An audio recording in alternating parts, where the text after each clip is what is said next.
aleyküm.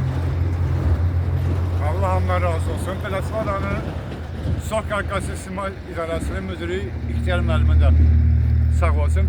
Ancaq bir günlər Beləsvar rayonunda hansı ki uşaqlara hərbi hissəyə hazırlanır.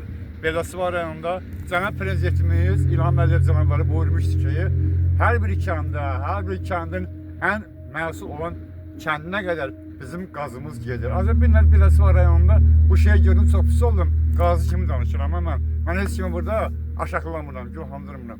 Xahiş edirəm bakın, buradan o ana vətəndaş yaşayır. Bütün vətəndaşlarımızın bax nə qədər ev var.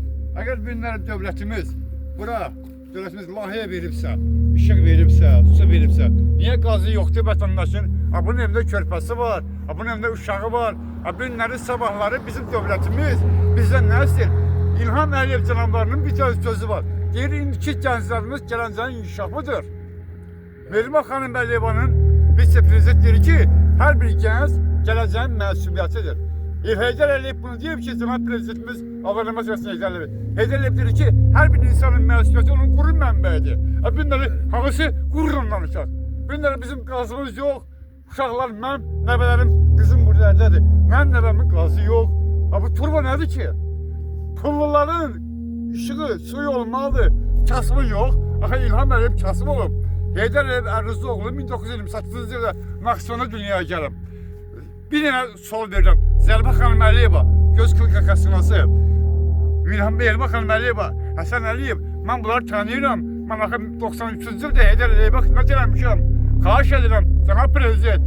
Beləsvaranın Qasısma İdarəsinin müdürü İxtiyar müəllim, səni çox istəyirəm. Faiq müəllim, xahiş edirəm icra başçısından, xanlar müəllim, mavindən. Xahiş edirəm bu iş qazı turbat da çəkin ora qoy. Geçimlər yaşasınlar, nə olar hə? Biz Azərbaycan yoxdur hə? Biz Azərbaycan xalqıyıq. Mənim səsimə səs verirsiniz, mən şikayətçi deyirəm ha. Xahiş edirəm, bunu ora çəkin, qoy cəmaatın balası dolansın. İsti yeri yatsın, xahiş edirəm sizdən. Mən xahiş edirəm. Heydər Əliyev Ərzuoğlu 1981-ci ildə Mərkəz Komitənin birinci katibi işləyib. 1978-ci ildə isə Brejnev